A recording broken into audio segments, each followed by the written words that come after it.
Hello friend, स्वागत है आप सभी का अपने YouTube channel growth point BGP में। दोस्तों, एनसीईआरटी की बुक से जो है 8 क्लास का विज्ञान, इसमें जितने भी एमसीक्यू क्वेश्चन हैं उन सभी को हम लोग पढ़ने जा रहे हैं। फ्रेंड्स, पहले 8 क्लास, फिर 9th क्लास, फिर 10th क्लास, इन सभी वर्गों के जो भी एमसीक्यू क्वेश्चन बनेंगे, जो कि टीआरई 4 के लिए जो है बहुत ही महत्वपूर्ण रहेंगे, इन सभी को हम लोग जो है पढ़ने जा रहे हैं। चलिए स्टार्ट करते हैं 8 क्लास के चैप्टर 1 नंबर पे। चैप्टर नंबर 1 क्या है? फसल उत्पादन और प्रबंधन। ठीक है, 1 नंबर क्वेश्चन क्या कह रहा है कि मक्का उगाने के लिए निम्नलिखित में से कौन सी परिस्थितियां अनिवार्य नहीं है? तो मक्का उगाने के लिए जो है निम्न तापमान जो है वो अनिवार्य नहीं है। ऑप्शन नंबर सी हो जाएगा। ठीक है, अगले प्रश्न की ओर आते हैं। क्वेश्चन नंबर 2, अदरक के प्रबंधन में आम तौर से किसे उपयोग किया जाता है? अदरक के प्रवर्धन में आम तौर पर जो होते हैं वो तना का प्रयोग करते हैं। हम लोग किसका प्रयोग करते हैं? तना का। तना की अगर बात करें तो तना में क्या क्या आ जाते हैं? तना में जो आते हैं वो आपका आलू आ जाते हैं, और अदरक तना के उदाहरण है। आलू और अदरक जो है वो तना के उदाहरण हैं। ठीक है, आइए अगले प्रश्न की ओर आते हैं। अगला प्रश्न है, तीसरा नंबर क्या कह रहा है कि जैव खाद के संदर्भ में निम्नलिखित में से कौन सा कथन सही नहीं है? तो इनका आंसर जो हो जाएगा, इनमें सभी पादप पोषक संतुलित मात्रा में होते हैं, यानी कि ये कथन सही नहीं है।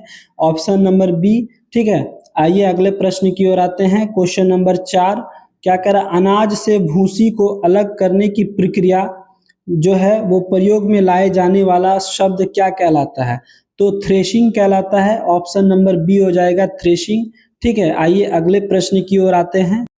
5वां नंबर क्वेश्चन कह रहा है कि नीचे दिए गए कथन को पढ़ना है। 1 नंबर में कह रहा है बीजों के अंकुरन के लिए आर्द्रता की आवश्यकता होती है। बिल्कुल सही बात है, बीजों के अंकुरन के लिए जो है आर्द्रता की आवश्यकता होती है। दूसरा नंबर कह रहा है कि पौधे पोषकों के अवशोषण अधिकांशतः धुली हुई अवस्था में करते हैं। बिल्कुल सही है। और तीसरा क्या कर रहा है? सिंचाई करने से फसलें पाले और उष्ण वायु प्रवाहों से बची रहती है। ऐसा नहीं है, सिंचाई करने से मृदा बनावट बेहतर होती है। ये भी बात सही नहीं है। तो 5 का आंसर हो जाएगा ऑप्शन नंबर ए। ठीक है, अगले प्रश्न की ओर आते हैं 6 नंबर में। 6 नंबर क्वेश्चन कह रहा है कि खेती में खरपतवार को निकालने के लिए किसान निम्नलिखित में से कौन सा औजार का उपयोग करता है? तो फावड़ा का उपयोग करता है। ऑप्शन नंबर ए हो जाएगा, फावड़ा।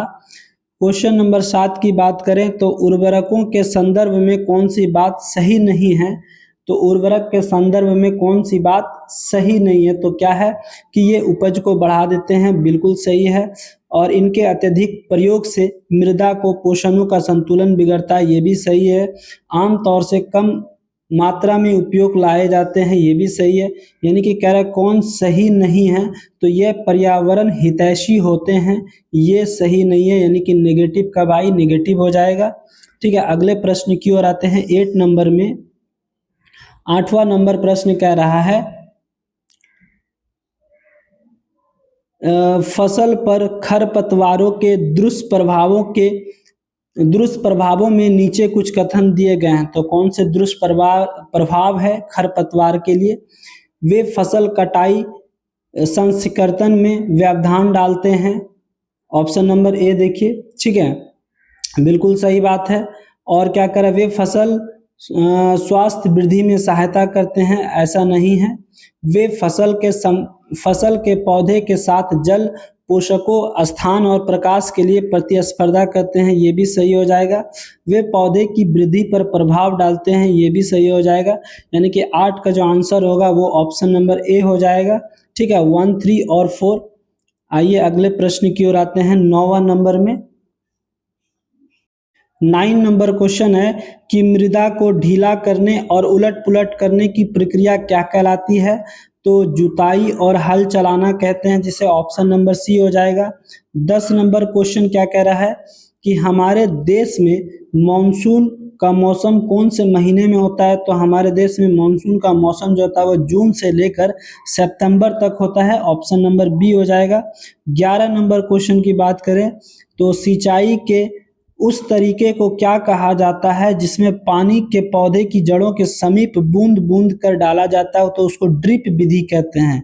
क्या कहा जाता है? ड्रिप विधि। ऑप्शन नंबर बी हो जाएगा। ठीक है, आइए अगले प्रश्न की ओर आते हैं। अति लघु उत्तरीय प्रश्न स्टार्ट हो चुके हैं इसमें।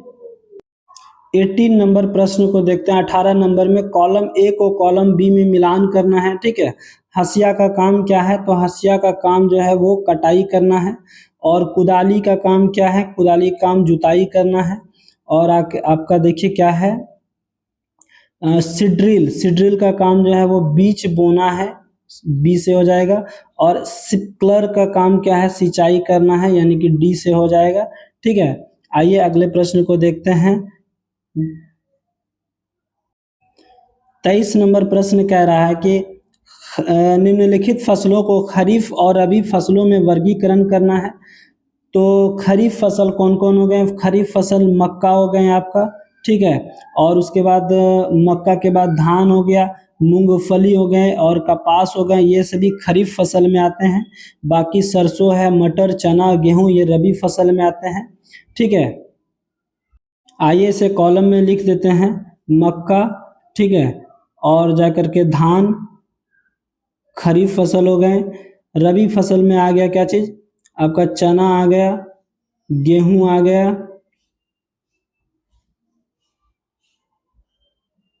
आइए अगले प्रश्न की ओर आते हैं। दीर्घोत्तरीय प्रश्न भी स्टार्ट हो चुके हैं इसमें। नेक्स्ट चैप्टर की बात करें, नेक्स्ट चैप्टर में आते हैं। चैप्टर नंबर 2, सूक्ष्म जीव, मित्र और शत्रु। ठीक है, प्रश्न संख्या 1 क्या कह रहा है कि निम्नलिखित में से कौन सा जीव केवल परपोषी कोशिकाओं के भीतर ही जनन करता है? तो कौन सा जीव जो है वो परपोषी कोशिकाओं के भीतर ही जनन करता है? तो विषाणु हो जाएगा। ऑप्शन नंबर बी, विषाणु। ठीक है, अगला प्रश्न क्या है दूसरा नंबर में? ऐसा मानव रोग जो विषाणु के कारण उत्पन्न होता है। तो ऐसा मानव रोग जो विषाणु के कारण उत्पन्न होता है वो इन्फ्लुएंजा हो जाएगा। Option number B. ठीक है, आइए अगले प्रश्न की ओर आते हैं। तीसरे नंबर प्रश्न में क्या कह रहा है कि परपोषी की कोशिकाओं के भीतर मौजूद रोगजनक सूक्ष्मजीव किन औषधियों से मर जाते हैं? तो किन औषधियों से मर जाते हैं? प्रतिजीवी औषधियों से मर जाते हैं। ऑप्शन नंबर सी हो जाएगा। चौथा नंबर प्रश्न कह रहा है कि लाइकेन के भीतर सहजीवी संबंध बनाने वाले दो सूक्ष्म जीवों कौन से होते हैं? तो दो सूक्ष्म जीव जो होते हैं वो शैवाल और फफूंद होते हैं। ऑप्शन नंबर डी हो जाएगा।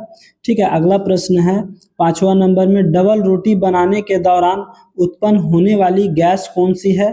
तो डबल रोटी बनाने के दौरान उत्पन्न होने वाली गैस जो होती है वो कार्बन डाइऑक्साइड होती है, CO2 होते हैं। ठीक है, अगले प्रश्न की ओर आते हैं 6 नंबर में।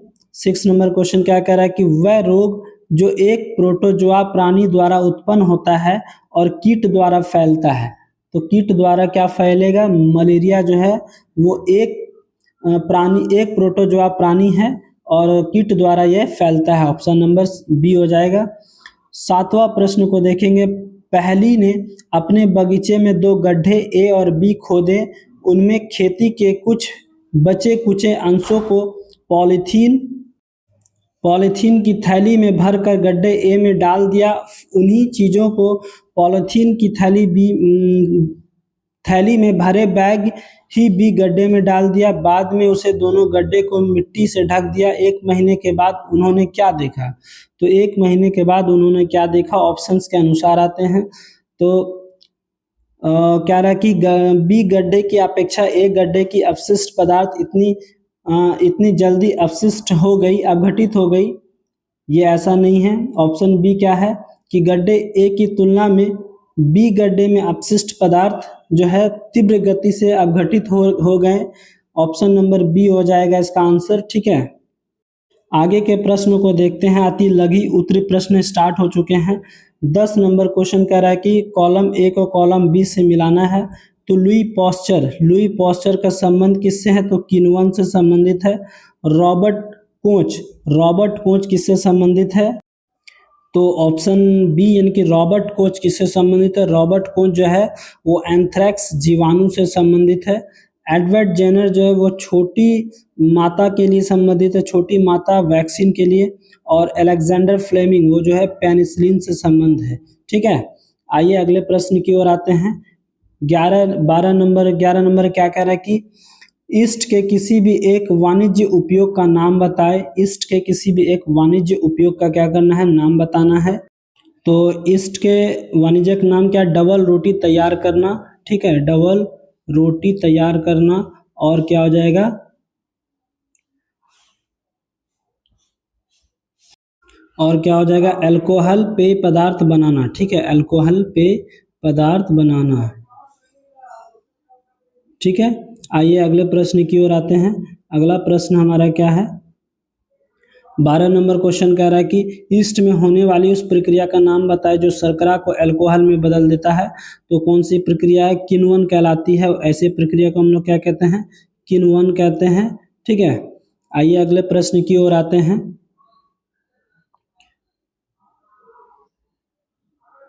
17 नंबर में देखते हैं, कॉलम ए को कॉलम बी में मिलान करना है, ठीक है। लैक्टोबैसिलस क्या है आपका, लैक्टोबैसिलस जो है वो एक जीवाणु है। तो एस्परजिलस जो हो जाएगा वो कवक से हो जाएगा, ठीक है। और स्पाइरोगायरा किससे संबंधित होगा, वो आपका प्रोटोजोआ से हो जाएगा। स्पाइरोगायरा जो है वो प्रोटोजोआ से हो जाएगा, और पैरामीशियम जो है वो शैवाल से संबंधित हो जाएगा, ठीक है। आइए अगले प्रश्न की ओर आते हैं। इसमें जो भी दिया गया लॉन्ग प्रश्न दिए गए हैं। चलिए नेक्स्ट पार्ट में बात करते हैं अगले वीडियोस में चैप्टर 3 की। आप सभी को अगर हमारा वीडियो अच्छा लगा हो तो एक लाइक और एक कमेंट ज़रूर करें, और जो न्यू आए हैं वो चैनल को जो है वो ज़रूर सब्सक्राइब करें, ठीक है। आप सभी का धन्यवाद, शुक्रिया।